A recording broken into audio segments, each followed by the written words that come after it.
और आज से हम एक नया जो बुक है इस गीता प्रेस का दूसरा खंड, द्वितीय खंड और पर्व है, इसमें हम दो पर्व देखने वाले हैं। इस दूसरे किताब में वन पर्व और विराट पर्व, बहुत बड़ा पर्व है वन पर्व, है ना। तो जैसे आप देखोगे, जिंदगी जो है ना वो फॉरेस्ट के जैसा ही है। भगवान अपने लीलाओं के माध्यम से भी दिखाते हैं। कोई भी दिए, चाहे रामायण हो, चाहे महाभारत हो, चाहे श्रीमद् भागवतम हो, जीवन में तो वन पर्व तो रहते ही हैं, है ना। यानी कहने का अर्थ है, जैसे अभी हम देख रहे हैं महाभारत में पांडव वन की तरफ जा रहे हैं, ऐसे ही कुछ रामायण में भी प्रभु रामचंद्र अरण्य कांड आता है, सीता माँ और लक्ष्मण के साथ वन को जा रहे हैं। ऐसे ही आप देखते हो श्रीमद् भागवतम में भगवान श्री कृष्ण गोकुल वृंदावन जा रहे हैं, है ना। तो वन तो है, भगवान हमको दिखा रहे हैं कि हर के जीवन में वनवास तो आएगा। वनवास कहने का अर्थ है लाइफ ऐसे डिजाइन है ना। हम सोचते हैं कि लाइफ गार्डन के जैसा हो। गार्डन और फॉरेस्ट में अंतर होता है। गार्डन क्या होता है ना, वो मैन मेड है ना। जैसे कभी कभी हमारे इधर ही मंदिर के पास ही थोड़ा सा दूर पे गुरुकुल के पास ही एक गार्डन है। तो एकदम अच्छे से गार्डन में पुष्प सब, मतलब कि बहुत ही सिस्टमैटिक रहता है। आप लोग कभी गए होंगे तो ना, देखे होंगे गार्डन में पार्क बना होता है। लेकिन जंगल वैसा नहीं होता है। कभी किसी ने जंगल में गए हैं, कभी आप जंगल में या खो गए? जो गए होंगे उनको पता होगा, अनिश्चितताएं, अनसर्टेनिटी होता है, कुछ भी नहीं पता, है ना। और ज्यादा घंघोर जंगल तो भाई पता चला उधर से आवाज आ रहा है रात को शेर की, शेर की, है ना। जब 2020 में झारखंड के तरफ था गुरुकुल, तो उधर था हमारा, तब उस समय तो एकदम जंगल में था, है ना। रात को ऐसा आवाज आती थी, ऐसे झूठ नहीं बोल रहा हूँ, है ना। कभी कभी अजगर, सांप इत्यादि, तो अनिश्चितताएं, अनसर्टेनिटीज होता है। जिंदगी भी जंगल के समान है, वन के समान है। मानो महाभारत, रामायण और श्रीमद् भागवतम ये हमें यही सिखा रहे हैं। लाइफ भी अनसर्टेन है ना। हमें भी नहीं पता कब क्या आएगा जीवन में, और कुछ भी हो जाता है। चलिए, इस वन पर्व में हमारे महाभारत के व्यास मुनि क्या बता रहे हैं, आज आवाज प्रारंभ क्लियर करते नहीं हैं। है। आवाज क्लियर ब्रेक हो नहीं है? रही है। है प्रभु जी, क्लियर है। क्लियर है ना? क्लियर है प्रभु। क्लियर है, क्लियर है। ठीक है, थैंक यू। हो सकता है माता जी आपका बीच तरफ बीच में नेटवर्क ब्रेक हो रही है प्रभु। ओके, पता नहीं नहीं बाकी लोग प्रभु को जी, ब्रेक हो यहाँ रहा है। तक तो क्लियर है। हाँ, क्लियर है प्रभु। Okay, thank you. माता जी आपके तरफ कुछ नेटवर्क का इशू होगा, क्योंकि बाकी लोग को क्लियर है ना। अगर सबको अनक्लियर होता तो फिर हम कुछ करते। ओके, मैं ये बता रहा था, जैसे कि आप देख रहे हैं कि पांचों पांडव, और इस रहस्य का हमने उद्घाटन भी किया था कि कैसे वो जा रहे हैं, किस प्रकार से जा रहे हैं। चलिए, है ना, अब आगे देखते हैं इस वन पर्व की श्रृंखला में क्या आती है कहानी। तो स्टार्ट करते हैं। ये वन पर्व, हमेशा वन पर्व, जब भी एक नया पर्व स्टार्ट होता है, हमारे सूद गोस्वामी जी जो सौनकादि ऋषि को बता रहे हैं, स्टार्ट करते हैं नारायण नमस्कृत्य, हम भी उसी से स्टार्ट करते हैं। जन्मेजय जय राजा पूछते हैं वह सम्पायन मुनि से प्रश्न है, करते हैं कि हे मुनिवर, युधिष्ठिर महाराज जब वन की तरफ निकले, बहुत पीड़ा में थे, दुख में थे। किस प्रकार से उन्होंने वन में विचरण किया 12 वर्षों। द्रौपदी पतिव्रता स्त्री थी, क्या कहते हैं, पतिव्रता महाभागा सतम सत्यवादिनी, हमेशा सत्य बोलने वाली महारानी थी। पर आज दुख भोगने योग्य कभी न था। उसको वन द्रौपदी को कोई सोचा होगा, द्रौपदी ने खुद नहीं सोचा होगा कि उसको जीवन में कभी इतना बड़ा दुख, वन में जाना पड़ेगा, और उसको जाना पड़ा। भयंकर कष्ट उठा रही है। मुझे ये बताइए, विस्तार पूर्वक बताइए, विस्तरेण तपोधना, विस्तार पूर्वक बताइए, पांडव और द्रौपदी किस प्रकार से वन में रहते थे। पूरी कथा विस्तार में बताइए, एक एक चीज मुझे बताइए। वैशंपायन मुनि कहते हैं, है ना, जुए में हारने के बाद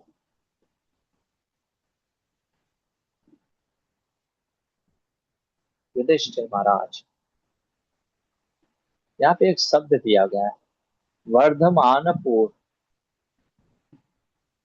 वर्धमानपुर मतलब कहने का अर्थ है जो हस्तिनापुर में इतना ऐश्वर्य था,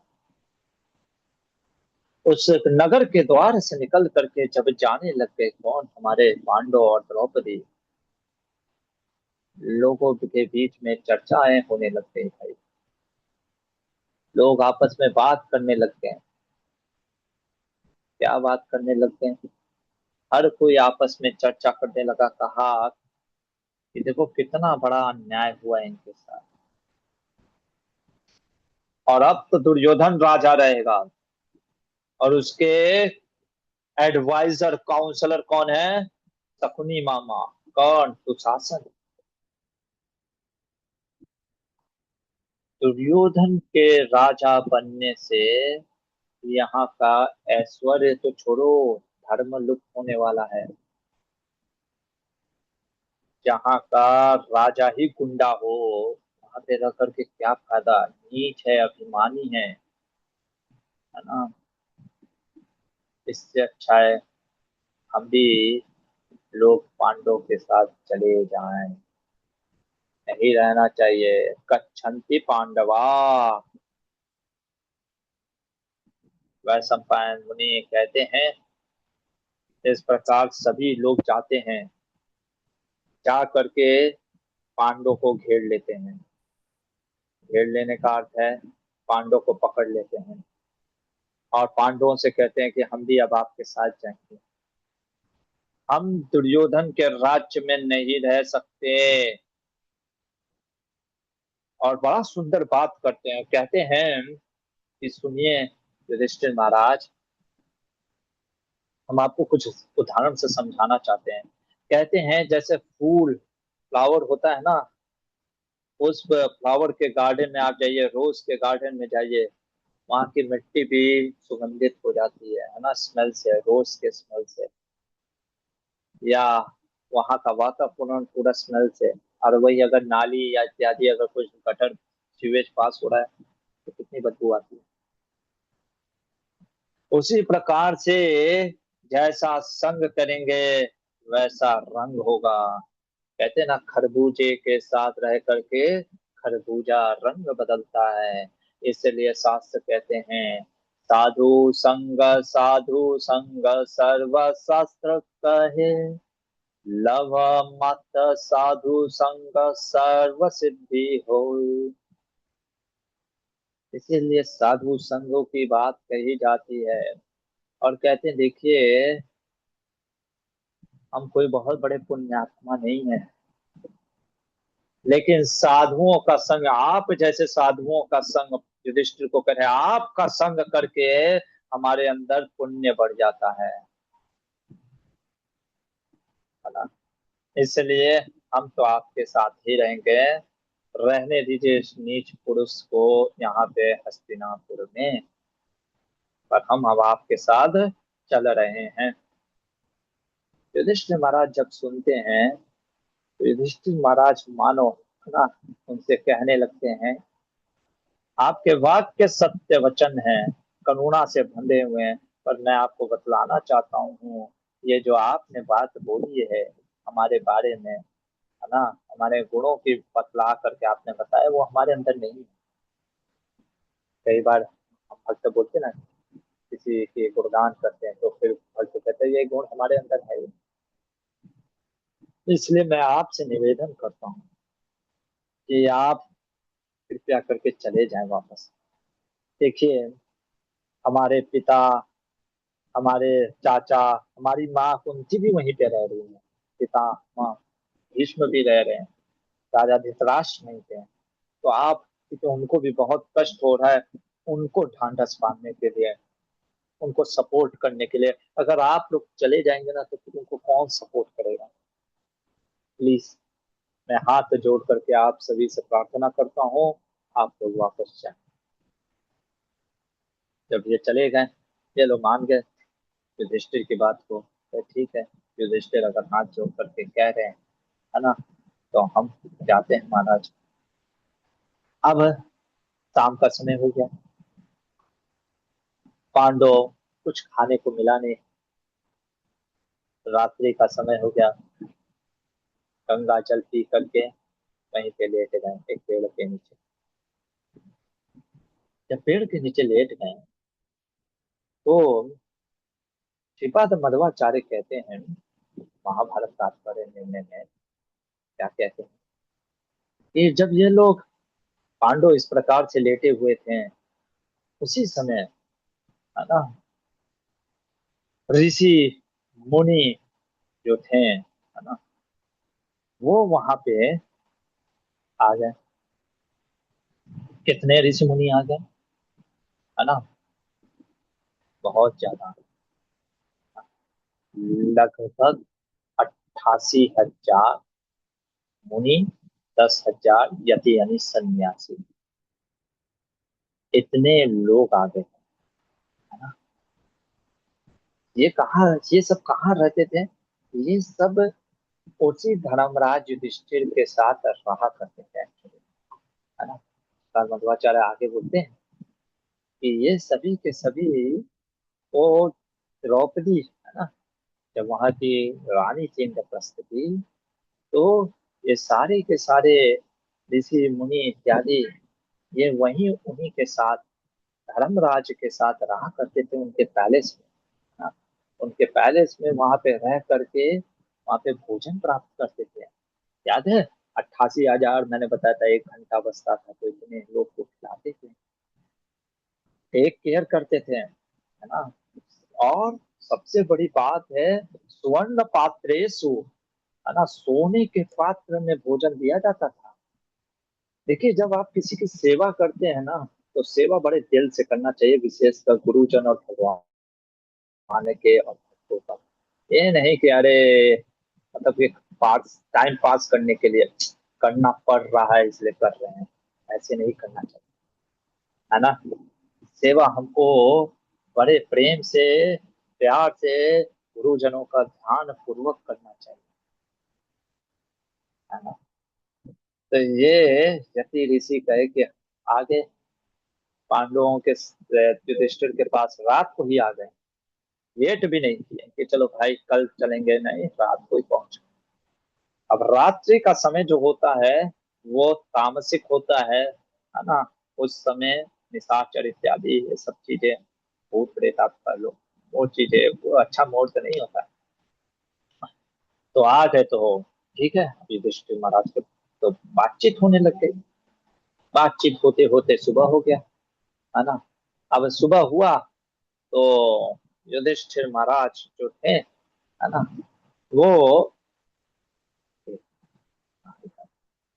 वैशंपायन मुनि कहते हैं कि युधिष्ठिर ने कहा कि सुनिए, आप सभी से मेरा निवेदन है कि अब तो हम चल रहे हैं आपका आशीर्वाद लेकर के।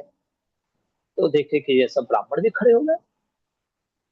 उन्होंने कहा, आप लोग कहाँ जाएंगे, हम तो सब कुछ हार चुके हैं, हमारे पास कुछ नहीं है। हम वन में फल फूल क्या मिलेगा क्या नहीं मिलेगा, है ना, बिच्छू आदि भयंकर जंतु रहते हैं, है ना। और मैं आपको साथ में लेकर के नहीं चल सकता, इतना कष्ट आप लोगों को मैं नहीं दे सकता। ब्राह्मणों को कष्ट देना, वैष्णवों को कष्ट देना, ये तो अपने ऊपर विपत्ति लाने जैसा है। ब्राह्मणों ने कहा, नहीं, हम तो जा रहे हैं आपके साथ युधिष्ठिर, हम आपके ही भक्त हैं, हम आपके साथ रहे हैं, है ना। अक्सर लोग जब बुरे समय आता है ना तो छोड़ देते हैं, या व्यक्ति के अंदर कुछ बुराई देखते हैं तो छोड़ देते हैं, है ना। क्योंकि हमको हमेशा ये रहता है कि हमें परफेक्शन चाहिए, भले ही हम परफेक्ट हो या ना हो, पर सामने वाला मुझे परफेक्ट चाहिए, है ना। हम उन्हीं के साथ रहेंगे जो परफेक्ट हैं, ठीक है, रहो भाई। फिर एक एकमात्र कृष्ण ही है ना। मुनिवर कहते नहीं, हम तो नहीं छोड़ सकते, है ना। कहते हैं कि मैं आपको कैसे खिलाऊंगा,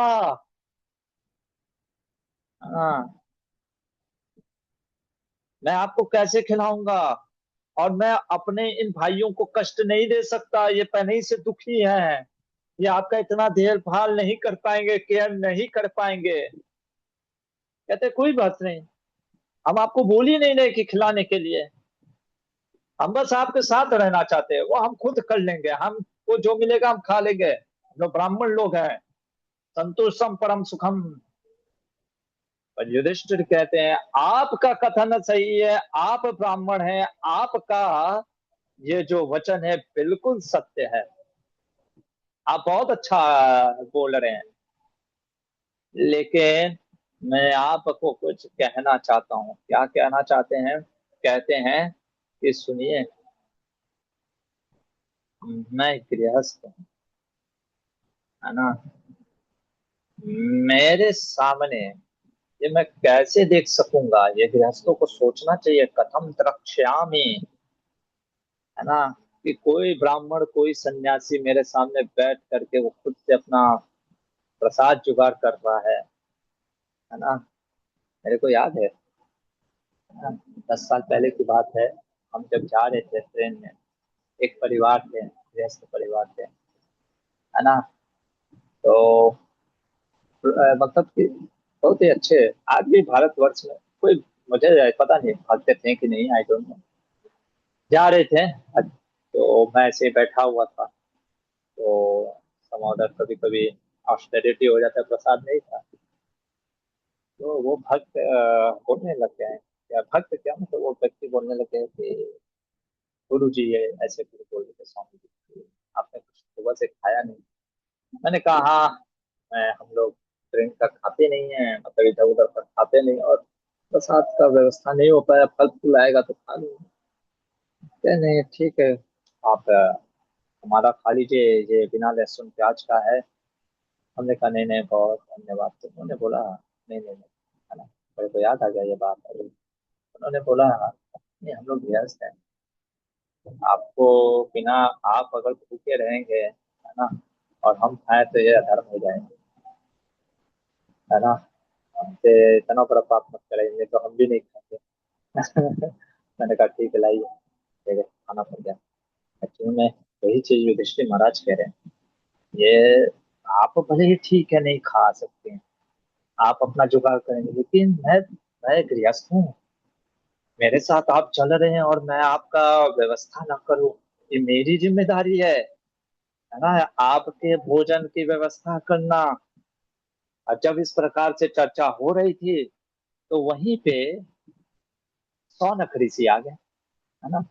अब ये वही सौनक ऋषि हैं या जो सूद गोस्वामी से सुन रहे हैं, क्योंकि ज्यादा चर्चा है नहीं है, बस लिखा है कि सौनक ऋषि वहां पे उपस्थित हो गए। तो सौनक ऋषि जब आए, तो विद्वान थे, परमात्मा तत्व को जानने वाले थे, उन्होंने राजा से कहा, राजा को देखा तो बड़े दुखी दिख रहे थे, बड़ा चिंतित दिख रहे थे। उन्होंने राजा को कहा, राजन युधिष्ठिर, अरे तुम तो महान धर्मराज हो, शोक शोभा नहीं देता, है ना, तुमको शोक क्यों हो रहा है, किस चीज का शोक हो रहा है। और बहुत सुंदर चीज बोलते हैं, कहते हैं मैंने जो जनक महाराज से सुना है वो आपसे कुछ शेयर करना चाहता हूँ। व्यक्ति को 4 कारणों से विशेष कर सुख और दुख होता है, या तो कोई रोग हो, क्या हो, डिसीज हो, बीमारी होता है तो आदमी को दुख, शारीरिक रोग, या कोई एक्सीडेंट या अप्रिय घटना हो जाए जीवन में, या बहुत ज्यादा मेहनत हो जाए, परिश्रम, है ना, अल्कोहलिक वर्क कहते हैं ना, वर्क अल्कोहलिक, इतना ज्यादा मेहनत किया या सेवा किया, आदमी का पूरा शरीर दर्द करने लगे, या कोई प्रिय वस्तु खो जाए, है ना, ना, कोई हमारा प्रिय जो बहुत ही प्यारा वस्तु हो, ये वस्तु, हाँ, ये लॉस्ट हो जाए, या कोई व्यक्ति लॉस्ट हो जाए, तब आदमी को बहुत दुख होता है। और कहते हैं ये शारीरिक दुख मानसिक से कंट्रोल होता है, क्योंकि मनी जो होता है, मन अगर दुखी होता है तो शरीर भी दुखी हो जाता है। जैसे कहते हैं कि लोहे का गर्म गोला अगर हम डाल दें एक जल में तो जल भी गर्म हो जाता है ना, जल भी गर्म हो जाता है अगर लोहे का गोला डाल दिया जाए उसमें। उसी प्रकार से पहले मन को शांत करना जरूरी होता है, और मन शांत होता है, कहते हैं माइंड जो होता है डिस्टर्ब, उसको शांत करने के लिए ज्ञान की जरूरत होती है, नॉलेज, है ना। इसलिए महान लोग पहले ज्ञान फाइंड आउट करते हैं कि कारण क्या है हमारे दुख होने का कारण, और फाइंड आउट करते हैं, कहते हैं कि जिस संसार में दुख का कारण है अटैचमेंट, आसक्ति, उस आसक्ति के कारण व्यक्ति, जब व्यक्ति आसक्त हो जाता है, भगवान गीता में कहते हैं ना, ध्यायतो विषयां पुंस संगस्ते सुख जायते, वही चीज बोलते हैं। जब आसक्ति बढ़ जाती है तो व्यक्ति पाप करने लग जाता है। भगवान कहते हैं ना, कामेश क्रोधेश रजोगुणा समुद्भव, इस आसक्ति के कारण व्यक्ति पाप करने से भी पीछे नहीं हटता,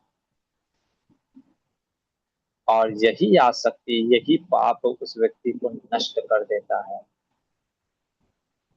ना। और सबसे बड़ी आसक्ति क्या होती है, धन की, है ना, धन, money, money is like a Honey, ना धनम ना जनम, कहते हैं महाप्रभु कहते हैं ना, मनी। तो अब धन, तुम धन कमाना चाहते हो, है, अरे मैं तुमको बतला दूं, जैसे मांस के टुकड़े के पीछे पक्षी, हिंसक जंतु, मछलियां, सब उसके ऊपर टूट पड़ते हैं, वैसे ही जिसके पास मनी होता है उसको लोग नोच खाते हैं, है ना। क्यों पैसा कमाने की इच्छा है, क्यों आदमी को कितना टेंशन होता है, दिन रात पैसा कमाने बढ़ाने के लिए, दुख दुख है। संतोष करो, जो मिला उसमें संतोष करो। धन संग्रह करके क्या मिलेगा, मिलेनियर बिलेनियर बन जाओगे, खाओगे तो दो रोटी ही ना। हाँ, जो तुमको हरि की इच्छा से या ध्यान की इच्छा से जो मिल गया उतना में संतोष करो। युधिष्ठिर महाराज कहते हैं आपके प्रवचन बहुत सुंदर हैं, अच्छे हैं, मैं एकदम मानता हूँ, आपने जो बात बोली है वो मैं यथा उचित मानता हूँ, लेकिन मैं आपको, हे विप्रवर, है ना, मैं आपको ये कह रहा हूँ, भरणम पालनम चापी, मैं गृहस्थ में, मैं गृहस्थाश्रम में हूँ, ये सभी मैं तो संतोष कर लूंगा, जो मिलेगा खा लूंगा, लेकिन ये जो मेरे साथ चल रहे हैं 88,000 ब्राह्मण, गृहस्थ का सबसे बड़ा धर्म है कि अपने हाथ से, है ना, भोजन बना करके सन्यासी इत्यादि को अन्न देना चाहिए, भोजन कराना चाहिए, है ना। कोई अगर घर में आया है तो उसको बैठने का स्थान, मधुर वाणी, है ना, ये सब देना चाहिए। कोई रोगी है तो उसको सैया देना चाहिए, उसको प्यासे को पानी देना चाहिए, भूखे को भोजन देना चाहिए, ये गृहस्थ का सबसे बड़ा धर्म है। ये सनातन धर्म है, अतिथि सेवा करना, है ना। और यदि वो अतिथि कोई साधु पुरुष हो, संत हो, तब तो और बढ़ जाता है। ये नहीं कि हम अपना बिजी हैं, साधु संत आए हैं, हाँ अपना से खा लीजिएगा, अपने से देख लीजिएगा, है ना, ना, ये मैं कर नहीं सकता, है ना। अरे यहाँ तक छोड़ो, आगे बोलते हैं ना, जैसे लोग, बहुत सब लोग बोलते हैं, अरे पितरों को क्यों खिलाना, है ना, किसी जी, अरे सबका वर्णन दिया है शास्त्रों में, देखिए कह रहे हैं कि स्वपेच क्या बोल रहे, कुत्ते चंडाल कौवों तक को अन्न डालना चाहिए, इसको कौन सा बोलते हैं, वैश्वम देव, वैश्वदेव नाम यज्ञ है। ये गृहस्थ को करना चाहिए सुबह शाम, मतलब कि भोजन कराना चाहिए, चाहे कम से कम जो भी है ना। मतलब अकेले गृहस्थ को कभी नहीं पकाना चाहिए अपना भोजन। भगवान का भोग लगा करके किसी को तो कुछ खिलाना चाहिए, है ना। जीवन में नहीं है तो ठीक है, कुछ भी देना चाहिए, यानी दान, दान गृहस्थ का सबसे बड़ा धर्म है। हाँ, है ना। जब अतिथि आता है तो उसको कहते हैं क्या, नेत्र दो, चक्षुदान मनो तदा। चक्षु मतलब नेत्र दो, प्रेम भरी आंखों से देखो, ये नहीं कि क्यों आ गए, है ना। मन से चिंतन करो, मधुर वाणी बोलो, ये गृहस्थ का सबसे बड़ा कर्तव्य है ना। और ये इस कारण से, अब आप बताइए मैं क्या करूं। तब शौनक ऋषि कहते हैं, हाँ ये तो बात सही है, लेकिन मैं तुमको कुछ बताना चाहता हूँ। लोग धन कमाने के लिए शॉर्टकट तरीका निकालते हैं, इधर से उधर, जैसे आजकल ड्रीम इलेवन या गैम्बलिंग इत्यादि इस सब चीजों से, हाँ? ब्याज के ऊपर पैसा खाना, ये सब चीजों से पैसा कमाना। मन को इंद्रियों के विषयों में भोग में लग जाएगा। जब आप शॉर्टकट पैसा कमाते हो ना, आपका मन भोग में लग जाता है ना।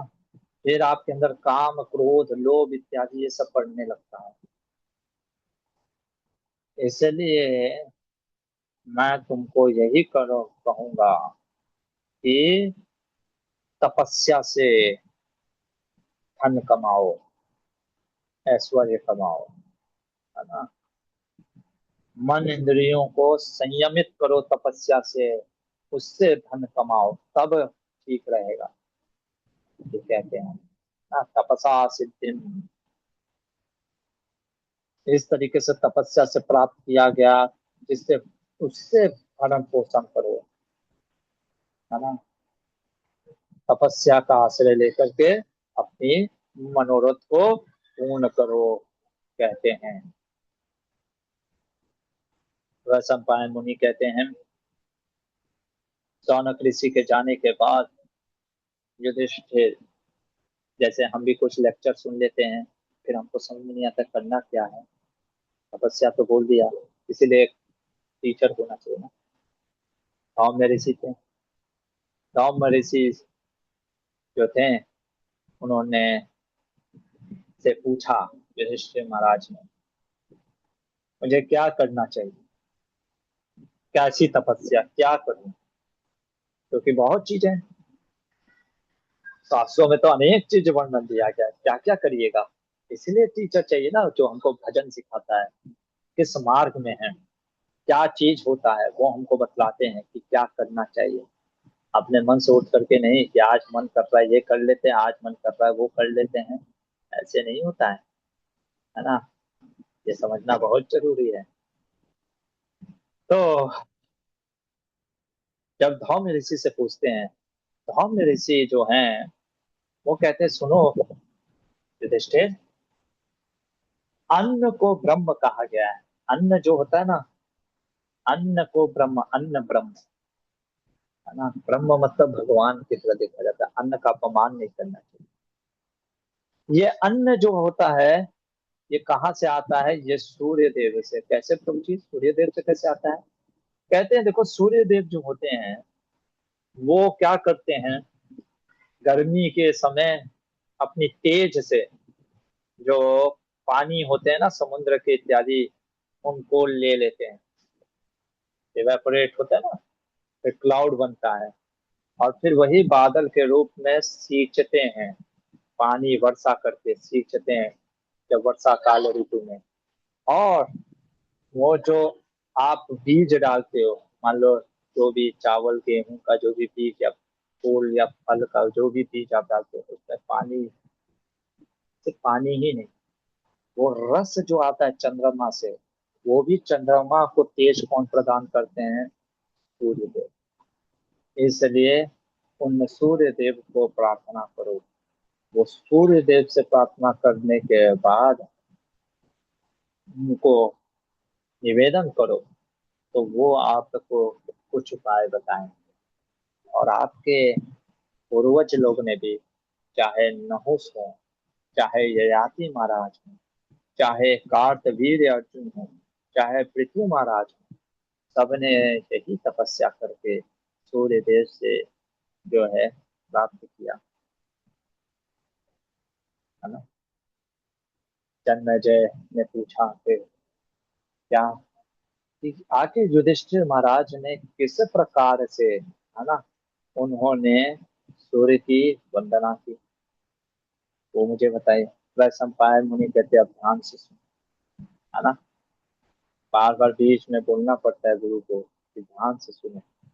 कहते हैं युधिष्ठिर महाराज को एक स्तोत्र बताया, 108 मंत्रों का स्तोत्र, है ना। क्या स्तोत्र है धौम्य ऋषि ने, वो धौम्य ऋषि ने उनको बताया देखो मंत्र इत्यादि ये सब गुरु से लेना चाहिए, उठा करके कहीं से भी चटा चट नहीं कर देना चाहिए। हाँ हमको ये मिला है मंत्र, हम ये जप लेंगे वो जप लेंगे, ऐसे नहीं होता है ना। जो मनाया वो जप लेंगे, है ना। फिर ये सारे जो 108 नाम है, सूर्यो अर्यमा भगवस्पष्टा पूषा का सविता रवि गंभिस्तमानज कालो मृत्युधाता प्रभाकर पृथ्वी व्यापश्य तेजस्म काम वायुश्च परायण सोमो बृहस्पति शुक्रो बुधो अंगारक एव च इंद्रो विवस्वान्दिताप्सुः शुचि सौरी शनेश्वर ब्रह्मा विष्णुश्च रुद्रश्च अंधो वै वरुणो यमः। एक नाम विष्णु भी है, आप देख रहे हो, हर देवी देवताओं में भगवान का नाम आ ही जाता है। इसी बात मध्वाचार्य अपने तात्पर्य में ये बोलते भी, हाँ, बतलाते भी हैं। कहते हैं कि मानो धौम्य ऋषि ने, है ना, जो है उनको ये ज्ञान दिया। क्या ज्ञान दिया? जो सूर्य में अंतर्यामी नारायण है ना, भगवान जो नारायण है, भरण्याम धर्मजा संपूज्य सूर्यम स्थितम अच्युतम प्रभो, है ना। तो सूर्य में जो सूर्य नारायण है, कैसे उनको उन्हीं के कृपा से सब कुछ प्राप्त होता है। तो मेरे ऋषि ने वही चीज का मानो ज्ञान। तब तो मेरे ऋषि ने कहा इन मंत्रों का उच्चारण। युधिष्ठिर महाराज गंगा के तट पे जाते थे, स्नान आदि करके अपने चित्र पवित्र मन से पहले सूर्य देव की वंदना करना प्रारंभ किया। ये आप ही की कृपा से ये संसार में सब लोग भोजन कर पा रहे हैं, है ना। यानी वैदिक संस्कृति कितनी महान है, अन्न में भी ब्रह्म को देखना सिखाती है, जो भोजन में भी भगवान को देख ले। वास्तव में प्रसाद, और हम तो भगवान को अर्पण करते हैं, बहुत प्रेम से प्रसाद लेना चाहिए, ध्यान पूर्वक। तो सूर्य देव को प्रार्थनाएं करने लगते हैं कि हे सूर्य देव, मेरे ऊपर जो विपत्ति आ गई है ना, कृपया करके इस विपत्ति से दूर करें।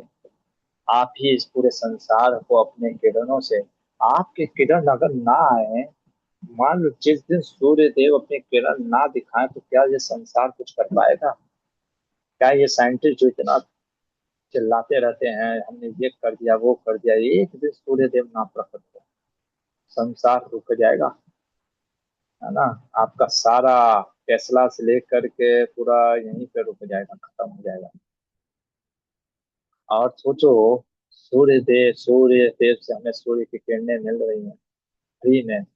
कोई चीज है ना, फ्री में कोई चीज मिलता है तो उसका महत्व आदमी को देता है।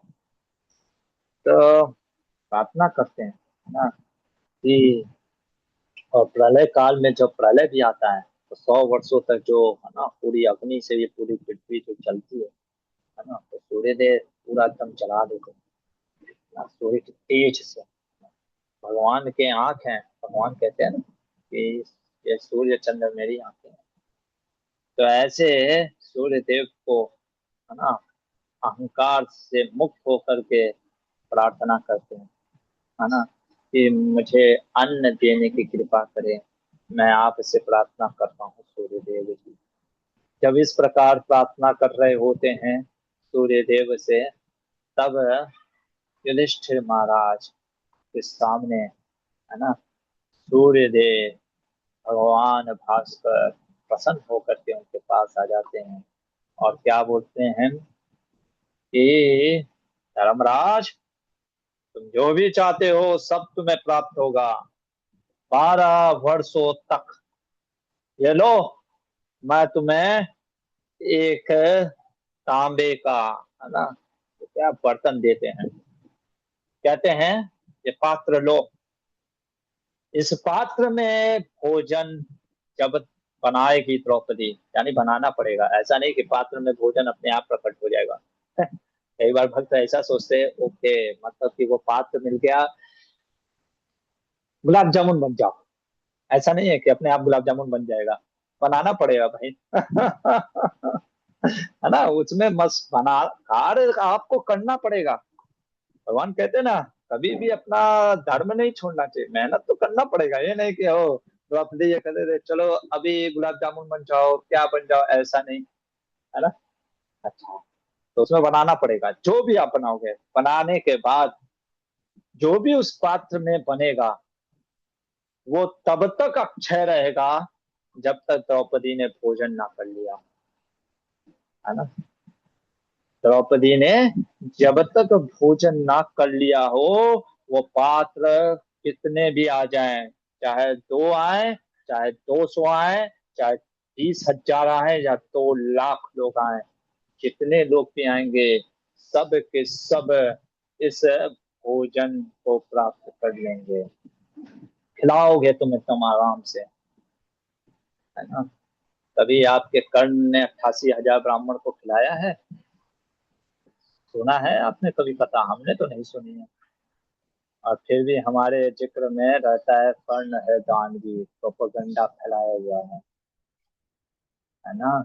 ये सिर्फ और सिर्फ प्रोपेगेंडा फैलाया गया है, नैरेटिव क्रिएट किया गया है 200 साल पहले। आपको क्यों ये नैरेटिव क्रिएट किया गया? क्योंकि सूत था ना, तो इक्वालिटी के नाम पे कुछ भी हम तोड़ मरोड़ करके पेश करेंगे। नहीं, दानवीर था, पर he is not just a दानवीर। हमने तो नहीं पढ़ा महाभारत में कहीं पे कि उसने खिलाया हो। हर दिन युधिष्ठिर महाराज 88,000 ब्राह्मणों को खिलाते थे खाना, है ना। तो जब अक्षय पात्र मिल गया, तो अब अक्षय पात्र मिलने के बाद युधिष्ठिर महाराज प्रसन्न हो गए, है ना। और फिर उसमें प्रतिदिन जो है द्रौपदी भोजन बनाती थी, है ना। और एक चीज और बोला सूर्यदेव ने कि 14 वर्ष के बाद आपको आपका राज्य पुनः प्राप्त हो जाएगा। बताइए। अब महाभारत में वर्णन आता है कि जो भी स्तोत्रों का पाठ करता है सूर्यदेव, उसको भी अन्न की कभी कमी नहीं होती, है ना। अन्न प्राप्त होते हैं। तो द्रौपदी ने प्रणाम किया सारे। जब युधिष्ठिर महाराज पात्र लेकर के आए, उसमें उन्होंने भोजन बनाया द्रौपदी ने। भोजन बना करके द्रौपदी ने सबको परोसा, फिर खिलाया, और अंत में वो क्या किए, द्रौपदी ने प्रसाद खुद लिया। और इस प्रकार से वो लोग फिर वहां से निकल करके चलते हैं, कहाँ? काम्यक वनम, काम्य वन। वृंदावन के पास है ना काम्य वन, वही वन है, काम्यक वन पे आते हैं। अब आगे क्या होती है कथा वो तो कल देखेंगे, पर एक चीज मैं बस आपको, है ना, शेयर करना चाहता हूँ। खैर ठीक है, पहले आप प्रश्न पूछ लीजिए, तो अगर किसी का कोई प्रश्न है तो बताइए, नहीं तो फिर कल मैं शेयर करूंगा। तो बहुत सुंदर हमको सीखने को मिलता है इस कथा से। किसी का कोई क्वेश्चन है तो? हाँ नरेश प्रभु।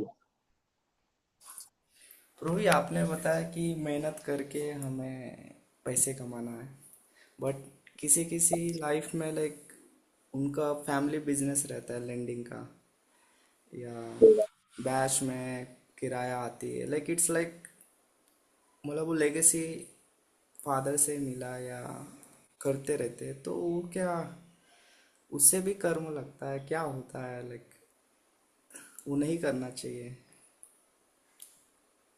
और कैसा है, बस ये बताना चाह रहे थे सोनक ऋषि की, जब हमको कभी जरूरत होती है ना किसी चीज की, तो हम अक्सर शॉर्टकट तरीका निकालते हैं।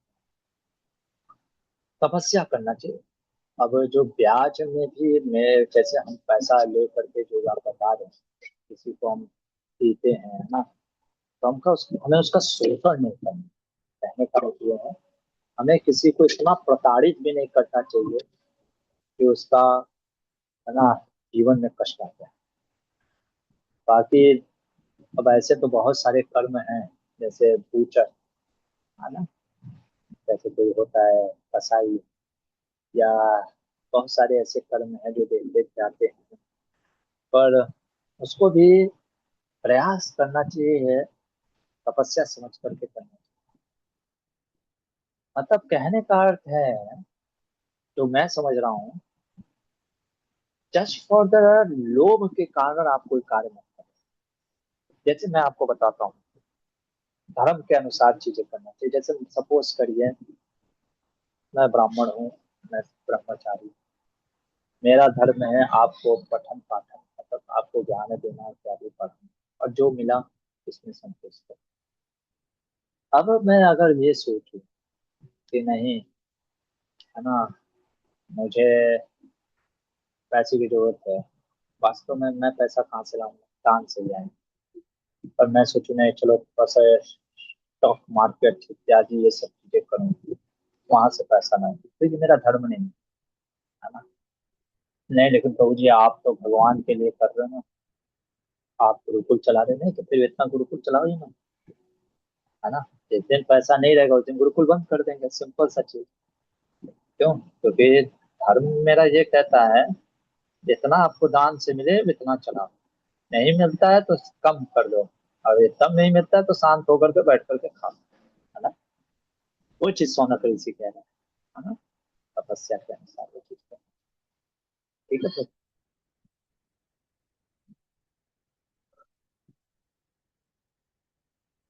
यस हेमा माता जी। हरे कृष्णा प्रभु जी। प्रभु जी, यहाँ से हमें एक चीज सीखने को मिल रही है, हम महिलाओं को, जैसे द्रौपदी माता जी को ये अक्षय पात्र दिया गया, तो इससे ये सीखने को मिलता है कि हमें भोजन बाद में करना चाहिए, वरना घर की जो हमारे लैंग्वेज में बोलते हैं कि बरकत कम हो जाती है। तो इस अक्षय पात्र से हमें ये पहले हमें लगता था, जैसे खुद की मेरी सासू मम्मी कहती थी कि नहीं, मतलब भोजन बाद में करो, बाद में करो, लेकिन इसके पीछे का लॉजिक नहीं पता था। वो इंसल्ट के रूप में लगता था कि अरे हमें भूख लगी है तो हम पहले खाएंगे, जिसको भूख लग रही है वो खाए। लेकिन वो हमेशा इसलिए कहती थी, पता उनको भी नहीं था कि इसके पीछे का लॉजिक क्या है। तो अब ये स्टोरी से पता चलता है कि हमें भोजन, हम महिलाओं को भोजन, ये हमारे लिए रिस्पेक्ट की बात है, ना कि ये हमारी कुछ अपमान की बात है। तो यहाँ से हमें ये बहुत ही सुंदर चीज सीखने को मिलती है। हरे कृष्णा प्रभु जी। अरे बहुत सुंदर। और मैं तेजा भी आपको बताऊंगा कल। हाँ, तेजल माता जी। हरे कृष्ण प्रभु जी, दंडवत प्रणाम। प्रभु जी, कल आपने एक प्रश्न पूछा था, शायद महाभारत के क्लास में ही था। वो अधिक महीने में अभी लोग बोलते हैं ना कि ये करने से ये होता है, ज्यादा हाँ हाँ, थाउजेंड नहीं वो जैसा वो। भागवतम में पूछा था, वो भागवत भागवतम हाँ, में मैं पूछा। भूल गई, पता नहीं कहाँ पूछा था क्वेश्चन, मुझे आंसर। कोई बात नहीं प्रभु जी, भागवतम में बात करेंगे। हरे कृष्णा। हाँ हाँ, क्योंकि वो भागवतम का विषय है। क्योंकि भागवतम, महाभारत में इसलिए नहीं बोल सकता क्योंकि महाभारत में धर्म अर्थ काम सब चलता है, भागवत से प्रेम की बात होती है ना, तो उसमें नहीं मैंने नहीं, सॉरी सोचा था प्रभु जी, आपसे। एक्चुअली मैं हाँ भूल गई कि हाँ, पता कोई नहीं ये बात। क्वेश्चन का आंसर नहीं मिला इसलिए। ओके। अच्छा, क्वेश्चन का आंसर नहीं है। वैसे बहुत सारे भक्त इसमें भी हैं, है ना, भक्ति का प्रयास कर रहे हैं। प्रश्न मेरा ये था, क्योंकि हम जो ये सुनते हैं ना कि पुरुषोत्तम मास आ गया है, 16 की जगह 32 माला जप करो, है ना, कोई कहता है 64 माला जप करो, कोई कहता है ये करो वो करो, क्या ये कर्म कांड नहीं लग रहा है ना। कर्म कांड मतलब कर्म कांड कहने का अर्थ ये है कि कर्म कांड ही व्यक्ति कैसे करता है, वो यज्ञ करता है फल पाने की इच्छा से। हम 32 माला इसलिए कर रहे हैं क्योंकि 16 की जगह 32 की ज्यादा से ज्यादा हमारा क्या हो जाए, नाम पूर्ति हो जाए या प्रेम मिल जाए। थोड़ा सा गहराई में सोचिएगा, मैंने यही बोला था कि क्या ये कर्म कांड नहीं लग रहा है, लेकिन भागवत में पढ़ा रहा था। गहराई में उतरेंगे तब आपको कुछ पता चलेगा। चलिए ठीक है, इसके पीछे के जो एक कथा छिपी है, कथा क्या, मैं जो एक लेसन है वो आपको कल बताऊंगा, अभी समय नहीं है। तो वो बहुत सुंदर लेसन है, आपको सीखने को मिलता है। फिलहाल के लिए यहीं पे रखते हैं। तो ये तो आज हमने देखा जो वन में युधिष्ठिर महाराज को किस तरह का अक्षय पात्र मिलता है। कल हम एक बहुत विचित्र चीज देखते हैं, है ना। इस कहानी का लेसन तो देखने ही वाले हैं, प्लस एक अद्भुत चीज होने वाली है बात, है ना। क्या बात होने वाली है तो हम कल बताएंगे। यहीं पे रुकते हैं। महाभारत ग्रंथ की जय, शिला प्रभुपाद की जय।